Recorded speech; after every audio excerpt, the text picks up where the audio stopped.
Hi everyone. Thanks so much for joining this session for Boulder Startup Week. This is, as you can tell, a very star-studded panel. Packed to the future. I did not come up with that pun, but I do like it. Timeless product packaging. So my name is Ben Travis. I'm this year's marketing track captain, as well as marketing manager at Bonusly here in Boulder. And this year's Startup Week is a little bit different than in past years. You might have noticed that we're adapting through a 100% digital event with the theme of service to community. And this session will be recorded and uploaded to the Boulder Startup Week YouTube channel for a reference in the future. So before I start, I want to give a quick shout out to our sponsors. Many thanks to Techstars, Honey, Name.com, Downtown Boulder Partnership, and CU for their sponsorship of Boulder Startup Week. Without them, this wouldn't be possible. Also, Name.com had a great sponsorship of Tiaco today, so thank you for the free burrito.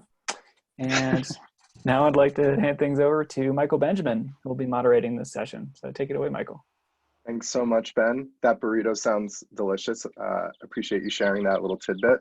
Thank you to my wonderful panel for joining me today, and thanks for everyone for tuning in. We're going to be talking about packaging, package design, package production for startups and growing companies. So to get us started, let's do a little introduction. We'll go around, and you can do it one of two ways. You can do like a 60-second quick introduction, or if you want, just do like a 15-minute introduction, and then I won't talk to you for the rest of the panel. Like that'll just be your time. So Kegan, you're here for me. So why don't you go first? Introduce yourself. Wow, thank you. Well, so excited to meet everyone. So happy to be here. My name is Kegan Hurst, and I'm a little bit unique compared to the other individuals on this panel. I'm actually a brand strategist, and my firm is called Filament. The idea behind Filament is that's what's inside a light bulb that conducts the energy to turn the light on. And that's what I'm here to do, is to help conduct your ideas and really bring everything to fruition. And part of what I do connects your work, your company, your brand to individuals like these to help bring the design element to that, whether that's through the logo creation, promotion, or packaging, like what we're talking about today. Excellent. Thank you, Kegan. Evan, you're here for me. So why don't you go next? Thank you. I'm Evan Faber. I'm CEO of Moxie Sozo, a name that sparks some questions. So Moxie means bold and courageous, and Sozo means a Japanese term for intelligence and creativity. So our philosophy is the bold application of intelligence and creativity. And we specialize in building brands, design, packaging design, interactive, advertising, strategy, all kinds of things in Boulder. We've been around for 20 years, lots of CPG clients, but yeah, the goal here is to create brands that stimulate the intellect and stir the soul. So that's what we're out to do. Excellent. Thank you, Evan. I just learned something. Johnny Black with Cat's Iron Design. Why don't you go next? My name is Johnny. I'm Black from Boulder, Colorado, USA, Earth, Milky Way, and I'm co-founder of Cast Iron Design. We're a branding and general design agency here in Boulder. We do packaging among a lot of other stuff, and yeah. Great to have you. Andy Nathan. Cool, yeah, so Andy Nathan, I'm the founder and CEO of Fortnite Collective, which we are an agency based in Boulder, but we also have an office in London as well. You know, part of why we created the name Fortnite is originally the intent was to do strategy and creative development all in 2 weeks. And we still do a lot of that. You know, we're a brand, we pride ourselves on being a brand marketing accelerator. So we very much do a lot of our strategic and creative development in like speed-based fashion. So worked with a lot of different brands, a lot of CPG brands, but a lot of different verticals, and do everything from general advertising to visual identity to package design, website, digital, etc. Right on. I'm level 153 on Fortnite right now, if anyone understands what that means. And last but not least, Fred, weren't on the title slide. I'll just take the fault for that. So you can have a 120-second introduction. Perfect. I'm Fred Hart, and I'm addicted to Zoom meetings, which is why I'm here today. So we have a team of 15 folks that I get to Zoom with, and Feed That Addiction. And in conjunction with that one, we're an agency that builds brands exclusively for the food and beverage industry. So fortunate to work with both ends of the spectrum. We work with founders who are really trying to disrupt categories, and we work with big food that's trying to figure out how to be more like the entrepreneurs and clean up the food industry and bring new and interesting things to the forefront. Did you say fork front? Forefront, but I like fork front. Oh better. yeah. Oh, I thought that was a great. Yeah, you can have that. It's a good pun. So thank you all for being here. Like obviously, big shots, and I think you'll dispense with a lot of great advice. So I have just to start kind of a question for each of you that I'd like each of you to answer, and then of course the rest of you can jump in. Then we have some general questions. In the meantime, I'd like to invite the audience to use the chat and Q&A functionality. If you want to ask a question, I want to ask it for you. So put it up on the chat and we'll get to it. We also had some people write in with questions prior to this session, so we'll be fielding some of those. General ground rules is just 1 point for every Back to the Future reference. At the end, we'll tally it up and we'll have a winner for our session today. So Kegan, first question is for you. As you mentioned, you're in a unique position. Everyone else on this panel is at a creative agency that creates packaging and designs it. You're someone who's going to work with a startup or a growing business to maybe find one of these partners to work with. So talk to us about that. Like what are most of your clients who are startups asking for? Like what are you looking for when you're looking for a partner, a creative partner for a startup? Well, it's a great question. And what I am doing is a little bit unique in this field overall. It's something that I identified after years of working kind of freelance with different companies, either startups or companies that were already established and looking to really step into another level, basically stepping away from kind of being a business and really turning into a brand.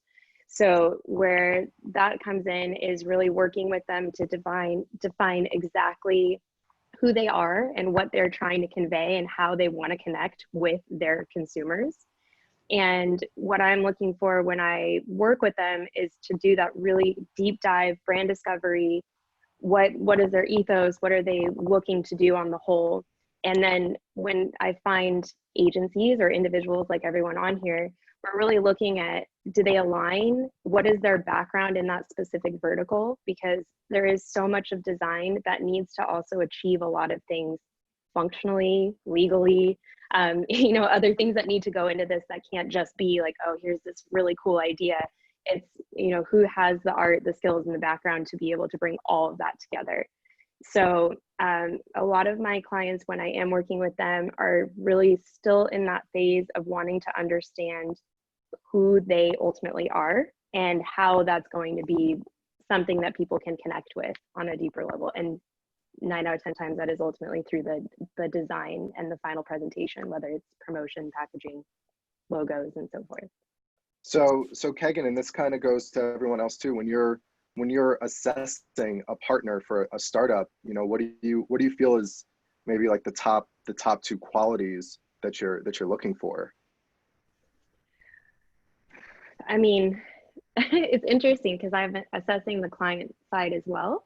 But for this specifically, and just to use something, I'll use packaging as this is what this topic is about. But I'm really looking at what their experience is in that specific vertical.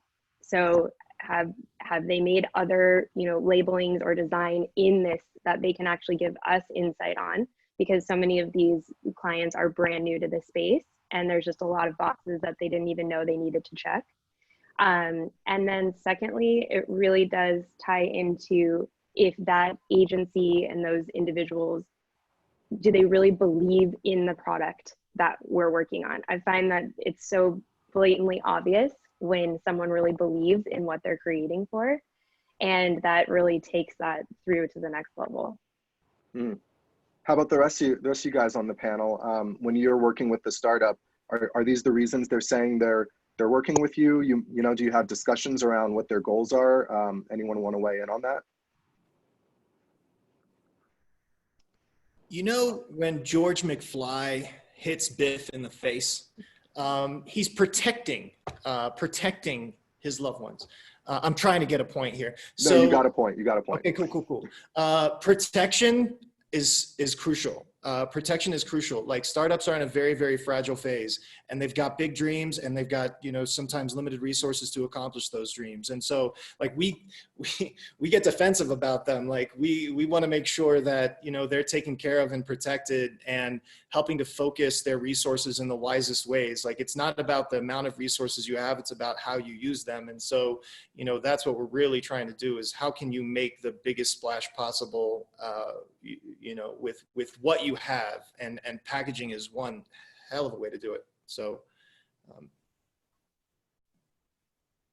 mean, I think, you know, to me also, I mean, I think what's nice, especially for startups, is that, you know, you really think about a brand, like they're pretty much empty vessels until you fill them with things like experiences and symbols and narratives and culture, you know, colors and all these things. So, you know, in some ways, I think it's a pretty liberating experience to start doing packaging for a startup, because, you know, there's so much that you can bring to life based on their ambitions, you know, their aspirations, who they admire, what brands they admire, you know, their personality. So it's probably one of the more fun things I think we all do in our jobs or projects we work on, because there's something so pure about it, you know.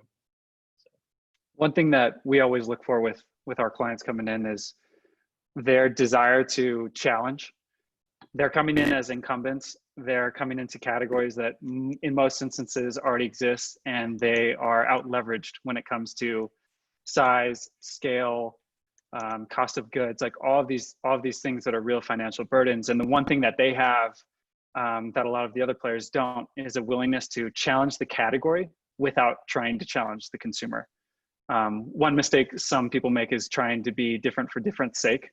And what we always try to do is apply strategy to their unique story and help them identify some sort of white space, both as a company and a brand, which Keegan helps with certainly, and then also visually, a visual territory to occupy, so that emotionally within the mind and heart, like they've got something that no one else does. Yeah, I'm gonna be 100% honest here, folks. During that first question, I was looking up Back to the Future quotes. So I can't speak to that, but I know this: I hate manure. Yeah. Another point. That's okay. You can just focus on the points. That's fine with me. So Fred, in being, I think, like maybe on this panel, one of the most prominent fixtures, shall we say, in the natural food scene. You know, I love reading your articles for Dieline, where you kind of look at trends and what's happening. How does that inform at Interact Boulder the approach you take? You know, do you have to be different for different sake because you know about what's happening in a certain industry? Maybe just talk a little bit about that, because I think you know, not that you're a celebrity, I don't want to say that, but I think that probably influences your perspective, and I want to hear more about that. Sounds like my mother gave you a phone call before this pep talk on what to say about me. We've been emailing for months, so. Good to know.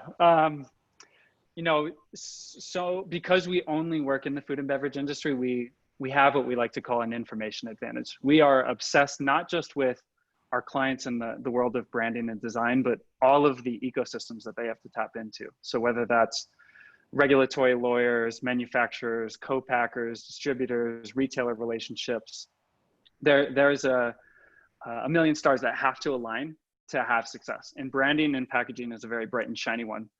So what we're always trying to do is understand, like, what are the retailers looking for? What are distributors looking for? What are consumers occupying today? And how might we get them to change their behavior? And design is that one cue that level sets the entire playing field. I like to say that packaging, and especially CPG, is the only field of competitive design. Nowhere else does Pepsi have to sit right next to Coke. And if you're an upstart brand, you can be right there and change their decision-making at that moment of that purchase.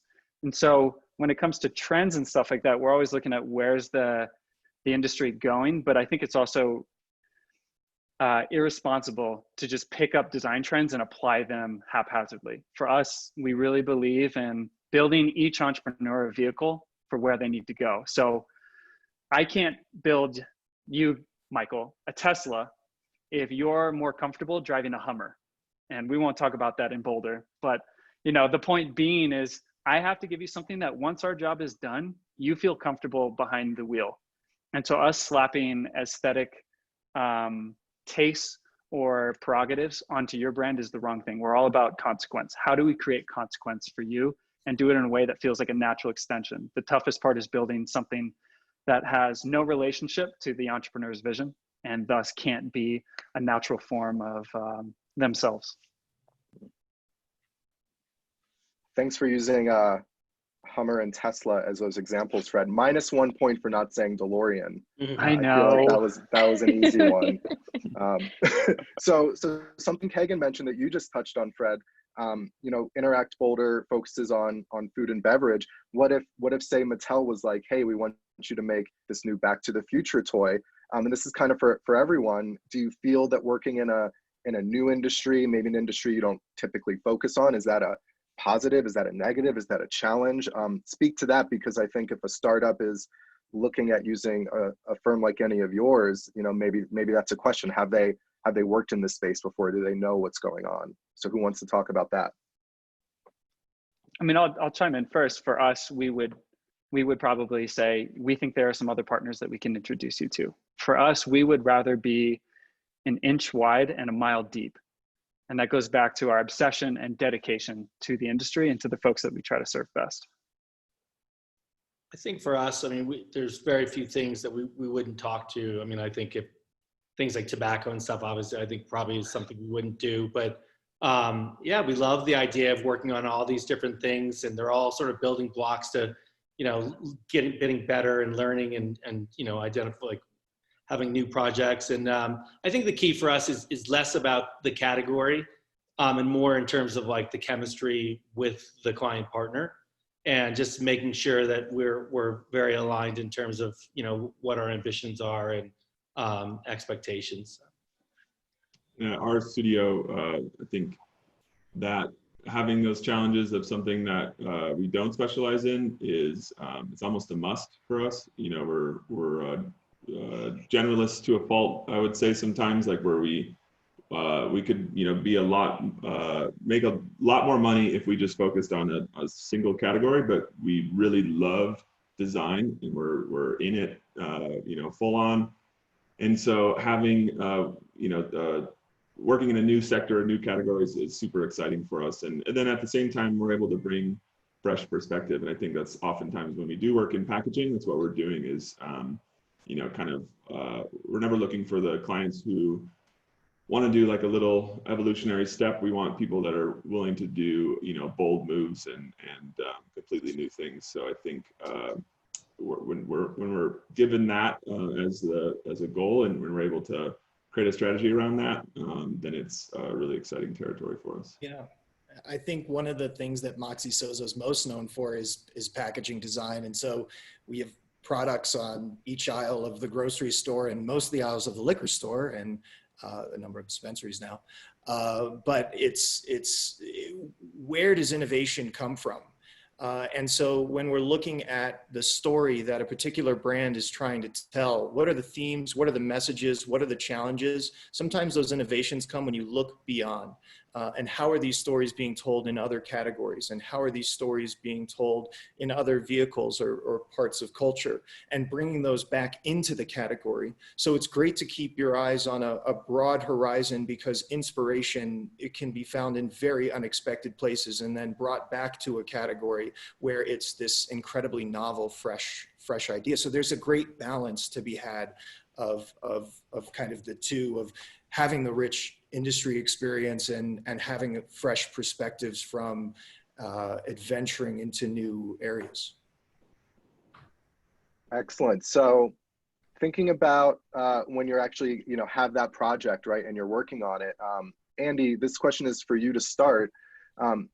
Part of what Fortnite does is you have a 2-week process for a lot of your projects, sort of a forced deadline that I believe just makes the work kind of come together in a different way.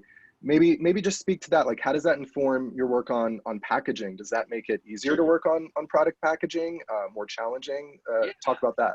I mean, obviously there's a level of craft to packaging that does need time, but, we're big believers that forced deadlines make us better. And it literally, on two levels. One is, you actually have the clients very much involved in the process, very focused. There's not a lot of like, let's talk, pushing things off to later dates that end up, urgency gets in the way of important. And then there's other things that take further priority. So we love the idea of these forced deadlines that make us better, whether it's, sometimes we do them in 2 weeks, other times we do them in 3 days. We like it. I think it gets a lot of people around the table, either virtually or physically, to think about an assignment in a very short period of time. So you can get as many good ideas and thinking as possible, and then really then find, identify and align on what the proved concept is, and then literally take that forward and then give it the time it deserves. But it's just really starting at the beginning stages, just getting a lot of critical thinking and ideas together, and really involving the client in that process. Mm-hmm. Mm-hmm. Oh, and so, Kagan, maybe speak to that too. Like, from your end, what are your clients looking for who are startups?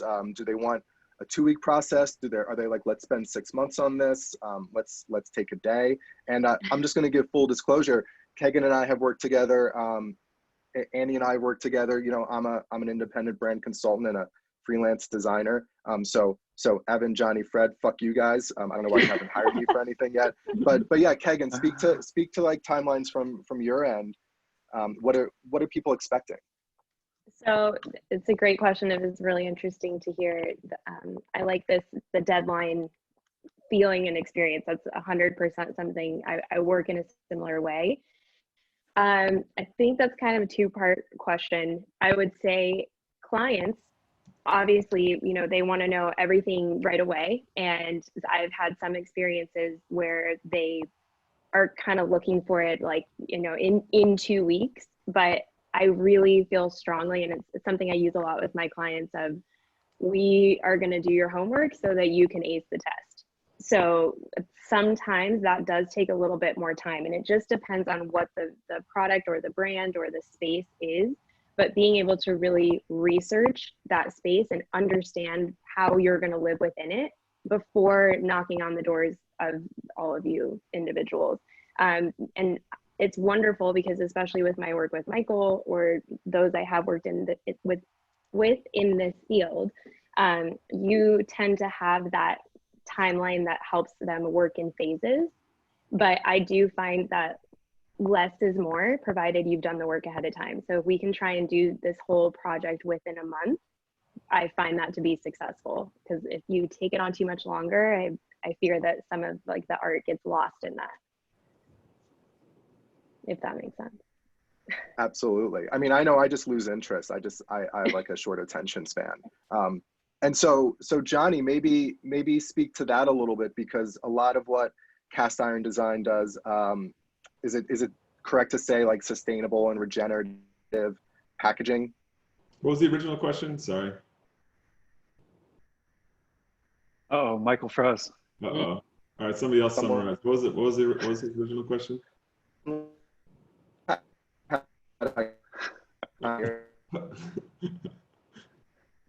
I think it was more talking about the amount of time it takes in terms of like of design. Yeah, but what was he said it was weaving in sustainability. I totally missed it. I lost track. I think he was asking about how does your focus, Johnny, on sustainable and regenerative practices within packaging and overall impact your process? Does that require you to have more time as you try to solve for those problems? Thank you, sir. Appreciate it, Fred. Did I just get kicked out? I'm so sorry. just continue on without me. Yeah, we did. I was going. We did. We're good. Yeah. I was in it. So yeah, actually, tight timelines are sort of the enemy of sustainability, because you always have to do things like ship overnight, right? Which means that you have to ship via plane, which is more carbon intensive than shipping versus, through a truck, ground shipping. And then you have to, you're more likely to make mistakes, fuck shit up, and then have to reprint it, things like that. So, a lot of that can be avoided with just being more careful, but some of it can't if you're on a really tight timeline. So we always like to have as much of a timeline as we can. And in general, that's our preference. When people need something like really fast, we're just not the people that are the best suited for that. We are kind of more on the slow and methodical side. So we actually don't end up with packaging. It works out. Most packaging clients are planning months and months ahead in advance, and then some clients, like startups, for instance, they need something in 6 weeks, and often we can't start for 10. So definitely timeline has a big effect on our process and our relationship with the clients. Does my internet still work? Am I still in this thing? Yeah, you definitely are.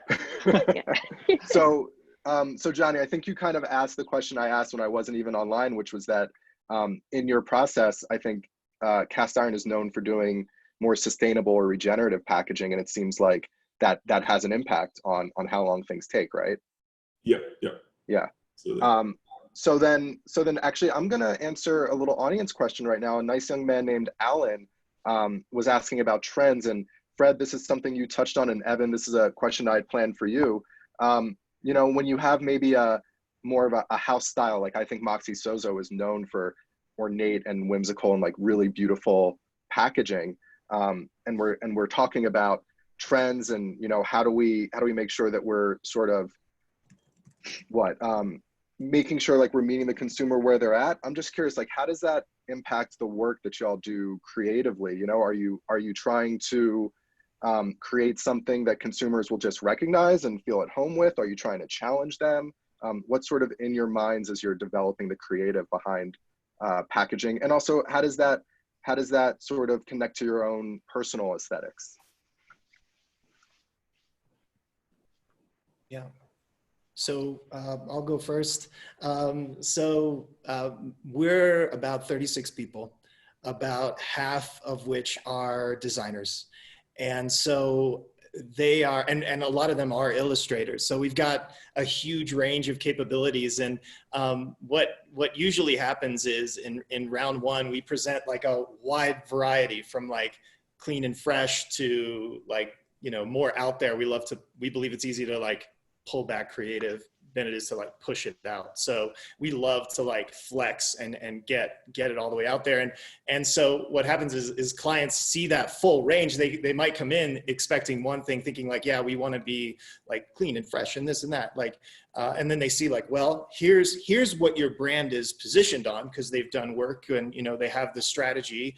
And so you can tell that story from this way, and you can tell the story this way through design. And so we're capable of doing the whole gamut, but sort of hits beget hits. And so a brand that does really well with that evocative style, another brand comes in and it sort of propagates that.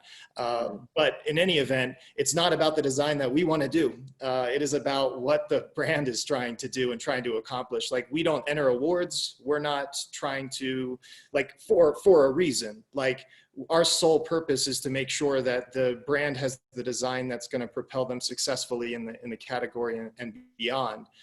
We just happen to be blessed with some really talented graphic designers that can pull some amazing things off in that world. Yeah, for us, when we're thinking about it, comes back to the car key example. I can give you a DeLorean, or I can give you a Tesla. But we like to always, again, challenge the category, not the consumer. That's a core principle of ours. But also, we're a bit of like a contrarian. We like to zig to the zag. So if there are certain winners in a particular place where our clients are showing up, first thing is to make sure that we don't really look like that.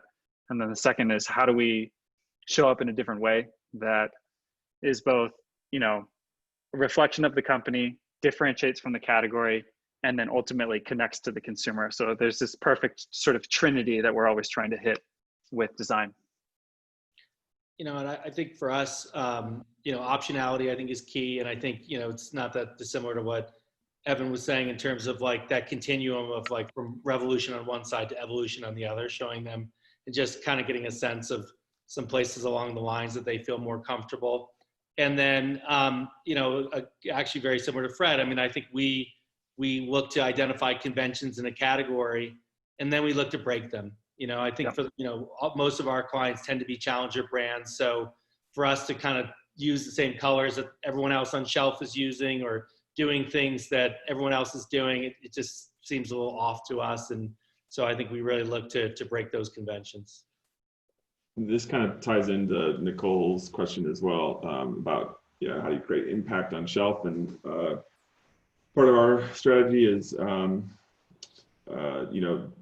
just going out there, figuring out, like, if it's beer, going out into a bunch of different liquor stores, looking and absorbing, having conversations with the client. We'll visit wherever the retail situation is. We'll visit with the client and have some discussions. And really the coming up with, how do you create that impact on the shelf is the easy part. It's about building enough trust in the relationship with the client to have them feel confident in making a really bold move.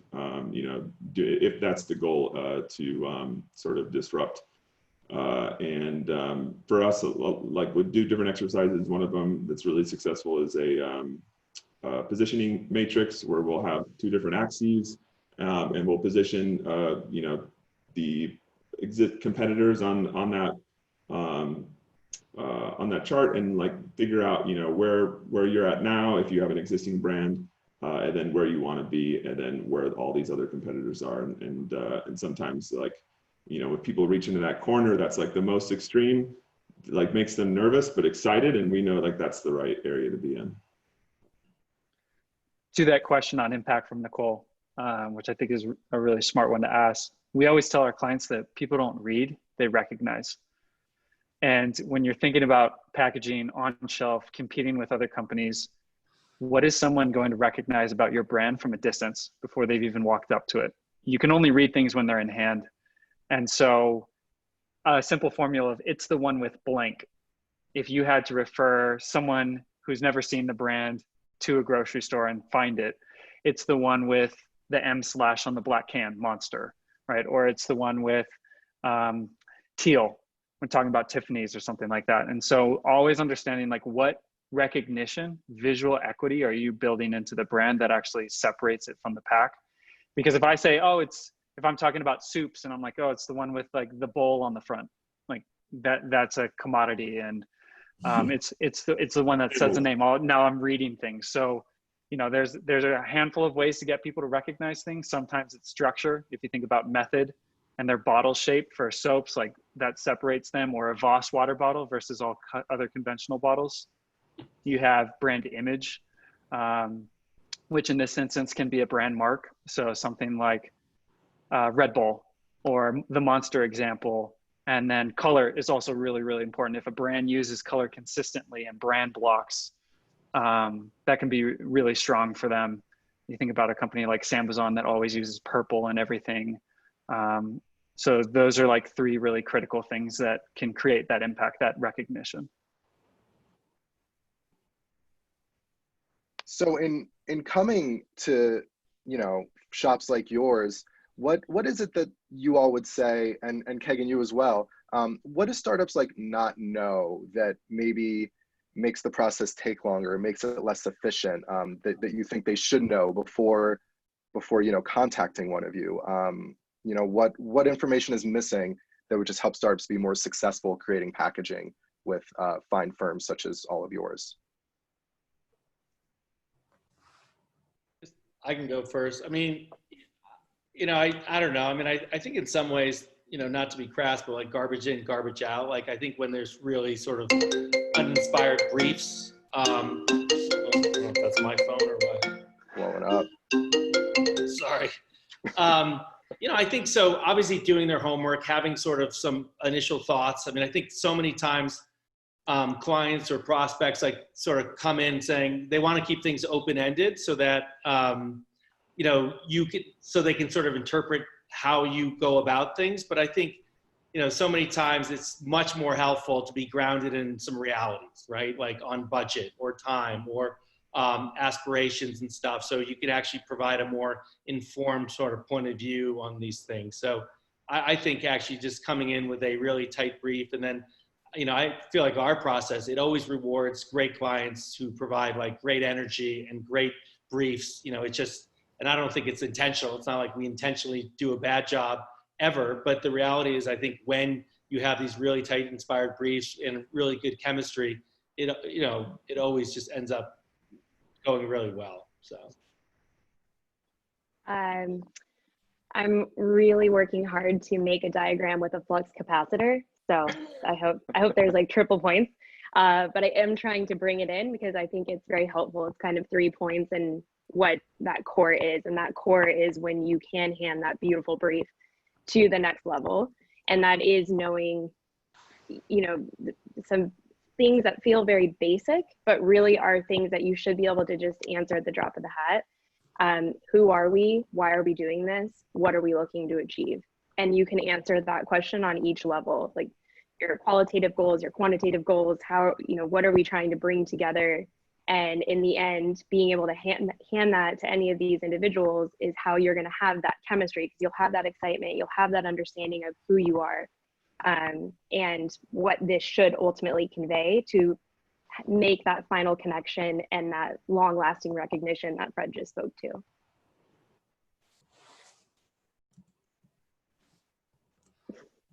Anyone else? Johnny, don't care about this question. That's fine.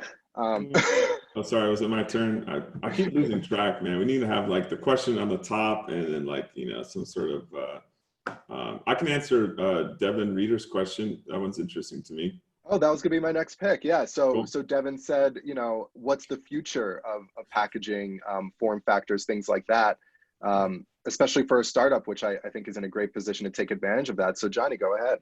Yeah, I'll start with, obviously, I think many of you can guess what my answer is going to be, but sustainability is a huge competitive advantage, and it's one of those things that brands who are integrating, sustainability into their packaging right now are on that forefront. Brands that wait too long to do it will, sort of be on the opposite end of the spectrum and trying to play catch up. Yeah, it's a really great way to build trust with consumers. It is a way to have a unique, visual edge, and then it's a way to save costs too if you do it right. So of course, sustainable options sometimes can be more expensive, but a lot of times can end up just being more efficient in saving costs. So I think, to me, seeing things like boxed water thrive, it's such a simple thing, but people compared to plastic bottles, when that came out, it was just like revolutionary. And you see a lot of brands, in that flavored water space coming up and, moving to carton packaging and that sort of thing. So that's the most exciting part of the future to me. Yeah, I think consumers are going to reach a point where they stop applauding sustainable initiatives and start demanding it. And so setting brands up for success like that is so crucial, because it is a big part. The other part is, and we're seeing it a little bit now, is the shift from on shelf to the infinite shelf of online, and what does packaging need to do in that type of future, and where the big idea might not be a design, it might be a new medium, a new format, a new way to express what a product is all about. But just taking a quick example of how packaging performs now and how might it need to perform like in the future on a digital space, we talk a little bit about the 6 foot, 3 foot, 1 foot.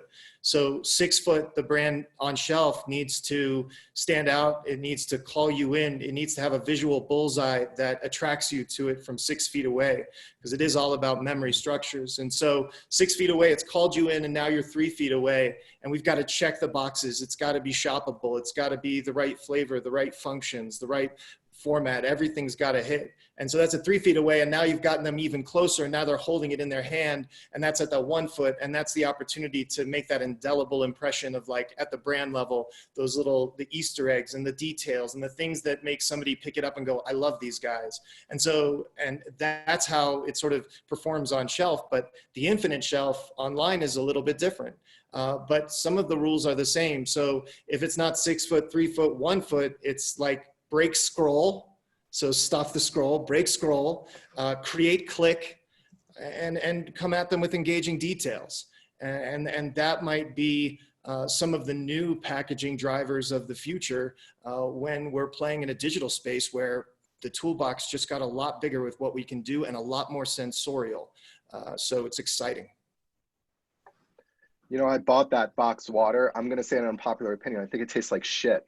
It tastes terrible. But I bought it because it was in the box, and I was like, "This is dope." And then I couldn't even drink it. I poured it out onto concrete. I was like, "This is not." So Evan, you bring plants? Not even plants. Yeah. I was like, I don't even know what's in this. It tasted like a gel. It tasted terrible. But whoever said put that in a box, like they got me. Yeah. And Evan, you brought up a great point of you know, the infinite shelf. So many products are now sold online. Obviously, we're in some sort of global pandemic that's changing the way people are shopping. I'm just curious, how are all of you changing your methodology, your approach to designing products, packaging, knowing that, you know, it might not be on a store shelf. Someone might be wearing like a mask that covers a lot of their face while they're looking at it. They might just be shopping online. How are things changing in an environment that's so much more digital and online rather than just physical? Our approach is changing a lot, especially over the last year. And then COVID, it obviously has amplified a lot of this stuff. Is a lot of these young entrepreneurial, innovative type brands are actually getting pushed off of retail shelves because retailers are making way for more staple products, brands that control their own manufacturing and can amplify for all of those purposes. And so what we're helping them do is focus a little bit more on that DTC e-commerce model, but retail is always going to be there, and we can't forget that. The most exciting part for me and my team is allowing design to be more expressive and less so have to focus on the sell. If I order something online, I've done all of the convincing, I've read through all of the quotes and the qualities, and when it shows up on my door, that's a moment to reinforce a consumer's behavior. That post-rationalization, that anticipation, the Easter eggs, and all of those design assets that Evan was talking about. So when you think about companies like Soylent or like Recess or Dirty Lemon, if anyone's familiar with that, those brands get to be such expressive, truer forms of design and creative because all of the heavy lifting, that messaging and claims, are accommodated by copy on an Amazon page or on their website. And so that allows you to do really interesting things. And one thing that we've been digging a lot into is when you show up on Amazon, is the click rate higher if I just show you a photo of the packaging design, which is typical for most brands? Or if I took an ice cream pint and I took the lid off of the render and put it next to it so I could actually see the ice cream in it, does that perform higher? And Unilever did this, and it performed 6% better for their Ben & Jerry's brand than just the packaging. And when they do that for White Claw, not just the can, but a glass of White Claw with ice and everything sweating actually has a better performance rate than just the packaging. So for us, it's allowing us to push creative thinking that can have any multitude of touch points and not be limited to just a physical structure of packaging, which is fun. Anyone else? Anyone else having like new thoughts on packaging, you know, during and post coronavirus? Is it changing anything in the way the rest of you work or develop ideas for packaging? I think just regardless of coronavirus, direct to consumer is blown up so much. And so the experience of the first time you open that product becomes as important as the experience of seeing the product on the shelf for the first time. And you have a unique opportunity to make something special. And so there are a lot of brands that are taking product and just shipping it to you in like a bubble mailer, and you rip it open and, and it's just there. But then you'd see brands that are more native, online native, and you will see experiences where you open up a box, and it can get over the top, no doubt, but like where you open a box, there's a thoughtful sort of pace and intent behind the whole packaging experience.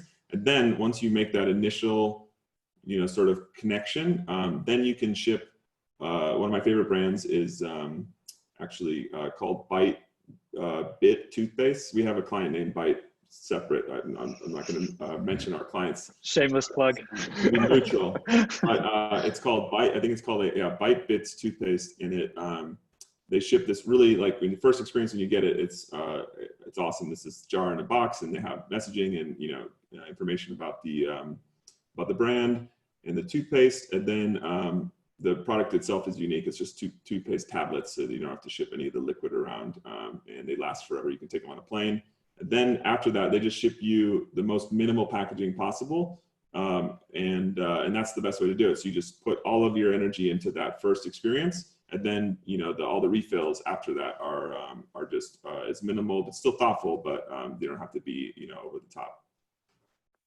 I see Ben just drop back in, so it looks like it's almost time for us to make like a tree and get out of here. So just to wrap it up, maybe just give us one last bit of advice for a startup, and tell us how people can be in touch with each of you after this panel if they want to follow up, get more details. Kegan, you go first. Why am I always going first? Okay. Because you're right here. Yeah, okay. Well, once again, I'm Kegan Hurst at Filament. I will leave my email address. Would love to hear from any and all of you out there and help you find your way to make the best brief and introduce you to these individuals. And yeah, my advice to you is really work to do all you can in the beginning to truly understand who you are and how you want to have that lasting impression to be a brand, not a business. Evan?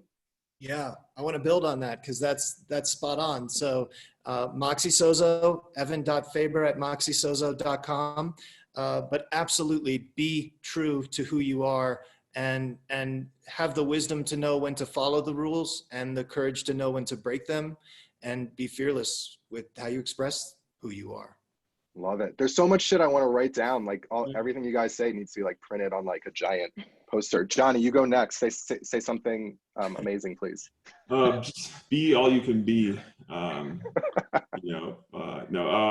Follow us on Instagram at Cast Iron Design or castirondesign.com. Perfect. Fred? Fred at interactboulder.com.